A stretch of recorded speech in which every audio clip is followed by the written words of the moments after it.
안녕하십니까, 박사호입니다. 블라디미르 푸틴 대통령과 도널드 트럼프 대통령의 전화통화로 키예프는 찬밥 취급을 받았고 미국과 유럽연합의 관계가 뒤집혔으며 러시아는 큰 외교적 쿠데타를 완성했다고 세계 여러 매체가 평가했습니다. 트럼프는 우크라이나의 나토 가입 불가를 선언했고 키예프가 지난 10년 동안 러시아에 편입된 모든 영토를 되찾을 가능성도 낮다고 말했습니다. 이는 트럼프가 모스크바의 레드라인을 밟지 않겠다고 선언한 것입니다. 세계 대부분의 매체들은 전화통화 내용을 두고 우크라이나와 유럽연합에는 타격이고 러시아에게는 승리라고 보도했습니다. 영국의 데일리 텔레그래프는 지금은 푸틴과 트럼프의 세계다. 미국은 더 이상 우크라이나와 유럽의 안보를 보장하는 데 관심이 없으며 영국은 이런 현실에 직면해야 한다고 했습니다. 이 신문은 우크라이나 문제 논의에 우크라이나가 있어야 한다는 바이든 시대의 논리를 트럼프가 짓밟았다고 말했습니다. 또 러시아와 미국 팀이 실제로 협상을 시작했다면 푸틴의 세계관에 대한 큰 승리라고 평가했습니다. 폴리티커는 두 정상 간의 통화는 유럽과 우크라이나가 수개월, 아니 수년 동안 두려워하던 순간이라고 묘사했습니다. 그리고 두 사람이 마침내 통화했다는 뉴스에 우크라이나의 동맹국들은 여전히 충격에 빠졌다고 덧붙였습니다. 블룸버그도 이에 동조하며 워싱턴의 핵심 동맹국들이 협상에 대해 아무런 통지도 받지 못했다고 주장했습니다.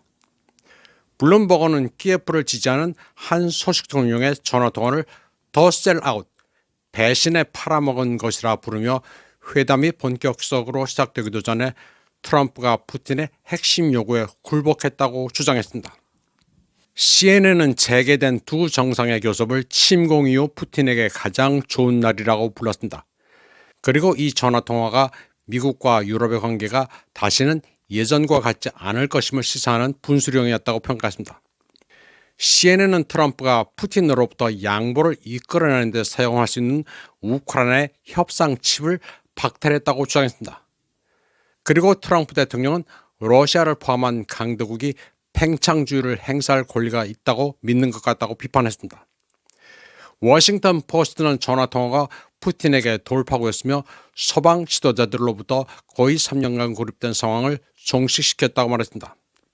또한 어떤 평화협정에서든 트럼프는 러시아가 2022년 이후 점령한 우크라이나 영토의 일부 또는 전부에 대한 통제권을 유지하는 데 동의할 가능성이 높다고 덧붙였습니다. 파이낸셜 타임즈는 여러 고위 EU 관리들을 인용해 트럼프가 우크라이나 재건 비용이든 평화유지군이든 유럽연합에 떠넘기고 미국은 쏙 빠질 것으로 예측된다고 보도했습니다. 한 파이낸셜 타임즈 소식통은 이 난제가 유럽연합 통합에 대한 진정한 시험이 될 것이라고 예측했습니다. 그 소식통은 트럼프가 유럽을 돈으로 보고 있으며 솔직히 말해서 트럼프는 유럽이 그 돈의 대가로 어떤 자리를 차지할지도 명확히 하지 않았다고 말했습니다.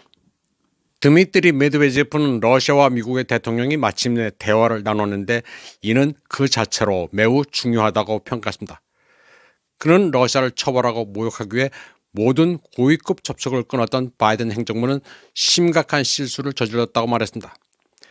메드베제프는 바이든의 그런 행동 때문에 세계가 종말 직전에 서 있었다고 말했습니다. 그는 소셜미디어 게시물에서 워싱턴이 모스크바에 대한 전략적 패배를 추구하는 것보다는 모스크바와의 대화의 가치를 인식해야 한다고 말했습니다. 메드베제프는 미국이 러시아에 대한 하이브리드 전쟁을 벌일 배타적 권위를 가진 지구 행성의 국가 원수처럼 행동해왔다고 비난했습니다. 그리고 그 결과 세계는 종말 직전에 겨우 균형을 이루고 있었다고 썼습니다. 그는 노쇠한 바이든 팀에서는 아무도 트럼프처럼 대화를 시도하지 않았다고 말했습니다. 그는 바이든의 정책을 두고 자칫 인류를 지구상에서 멸종시킬 수도 있었을 중대한 실수라고 말했습니다. 메드베제프는 러미 양국 지도자가 항상 열린 의사소통 채널을 유지해왔으며 이것이 갈등 해결에 중요한 역할을 했다고 덧붙였습니다. 그는 쿠바 미사일 위기 때 소련 지도자 니키타 후르시초프나 아프가니스탄 갈등 때 레오니드 브레즈네프에게 개인적인 제재를 가한 사람은 없었고 국가 원수들 간의 접촉을 단절한 사람도 없었다고 설명했습니다. 메드베제프는 미국 엘리트와 딥스테이트가 모스크바와의 외교 협력의 중요성을 인식해야 한다면서 러시아를 무릎 꿇리는 것은 불가능하다고 말했습니다. 그는 워싱턴이 이러한 현실을 인정하지 못한다면 긴장은 계속해서 고조될 뿐이라면서 종말의 시계는 자정을 향해 계속 똑딱거릴 것이라고 했습니다. 그리고 그때 우리는 분명한 창백한 말을 보게 될 것이고 그 말탄자의 이름은 죽음이 될 것이라면서 성경의 묵시록에 나오는 네 번째 말탄자를 언급했습니다.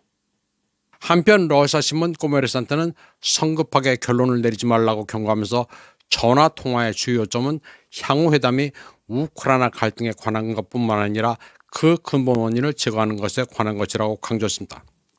그러면서 1945년 2차 세계대전 이후 새로운 세계 질서를 수립하는 데 결정적인 역할을 한 회담을 언급했습니다. 코메르산트의 평론가 드미트리 드리제는 푸틴과 트럼프의 대화가 본질적으로 새로운 얄타라고 말했습니다. 또 푸틴과 트럼프가 전화 통화를 했다는 사실 자체가 크렘린에게는 큰 승리라고 평가했습니다. 그는 러시아는 고립된 나라가 아니며 당연히 버림받은 나라도 아니라면서 서방 세계의 지도자는 블라디미르 푸틴과 직접 대화할 뿐만 아니라 미래에도 그와 협력할 준비가 되어 있다고 말했습니다. 다만 도널드 트럼프의 충동적인 성격과 예측 불가능성을 감안할 때 결국 무슨 결과가 나올지 큰 기대는 일단 피하는 게 좋다고 말했습니다. 리아 노보시즈는 트럼프가 마침내 젤렌스키를 다치게 했다면서 미국 대통령이 본질적으로 키예프나 브라셀의 의견에 별로 신경 쓰지 않는다는 신호를 보냈다고 말했습니다.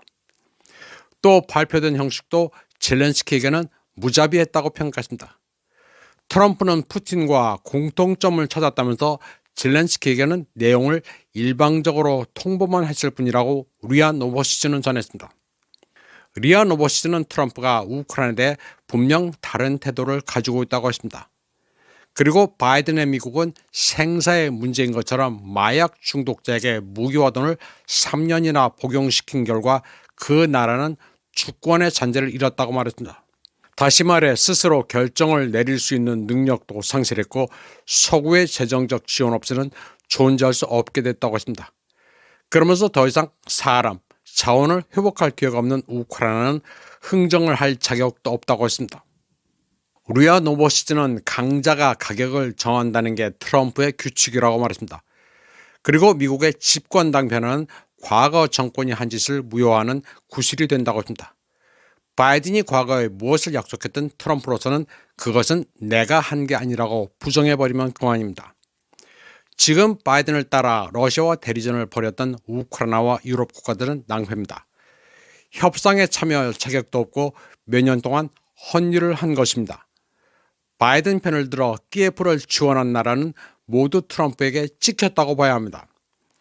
첨언하자면 한국도 이 점을 냉정하게 봐야 합니다. 바이든 시절 무지성적으로 우크라이나를 지원했던 썩은 윤석열 정권의 유산을 이제라도 버려야 합니다.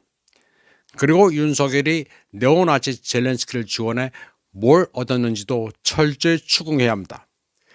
외교는 기본적으로 거래입니다. 주는 게 있으면 받는 것도 있어야 합니다.